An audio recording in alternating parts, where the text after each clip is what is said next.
today's 5-Minute Gardener, the saguaro cactus. It's the iconic symbol of Arizona. How do you grow them? Can you grow them?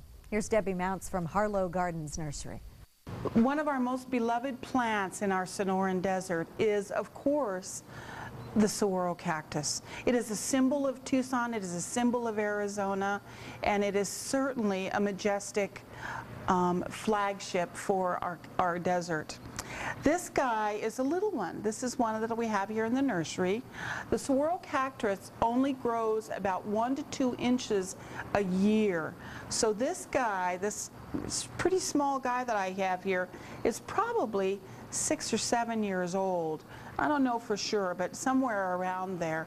We also can sometimes get them in when they're only this big. But in order to have that in your garden and have any kind of size, you're going to need to be really patient. Now there are nurseries, specialty nurseries, that you can purchase saguaro cacti from, and they generally sell them by the foot. They are equipped to, of the larger ones I mean, they are equipped with special equipment to transport and install these larger saguaros, so you don't have to worry about trying to handle anything that large. Even this little guy has some real weight to it. They're very dense and they're tough to deal with. So certainly it's easier to have somebody who's a pro at it take care of that for you. Now one of the things you need to remember when purchasing a saguaro is they are like a lot of cacti. You need to make sure that you acclimate it to the south side sun.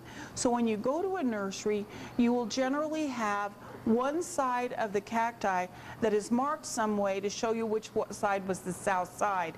If you don't plant that south side on the south side, this one is marked with this tag, then you could burn the saguaro.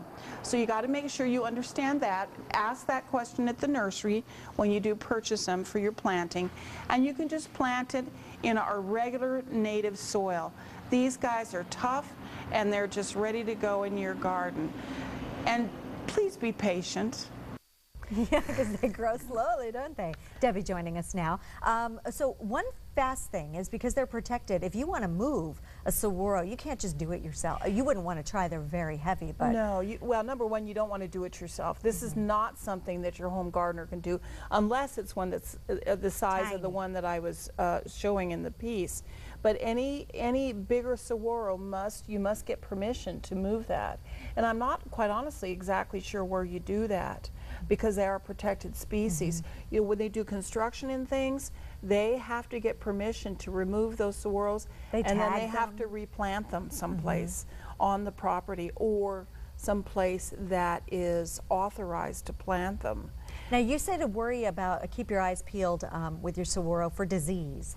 And we do know that the birds like to, you know, make holes and nest in there. Right. Well, what happens is the woodpeckers come along. They're like the first chain of event here. They come along and they create their little hole, and they go for bugs or whatever, and they may use that hole for a while, or they may not. They may just create the hole. Then another bird will come along and use it to take advantage of it. Generally, your cactus wrens and your owls really love the saguaro cactus holes. But what happens with the birds is often, as they're going from plant to plant, they can actually carry disease on their beaks. So you can get fungal diseases and things that are carried into the body. So what do you watch for? Well, blackening or any kind of a sliminess on the inside of the hole. Then what do you do? Well, what some people will do, it sounds kind of odd, but they will actually take concrete and fill the hole with concrete, and then paint it green. And really? Basically, yeah, it sounds kind of strange. And that just takes care of it? Well, it just, yeah, it keeps anything, it stops it. There are fungicides you could use before you do that, but to stop the birds from going in there, you do that.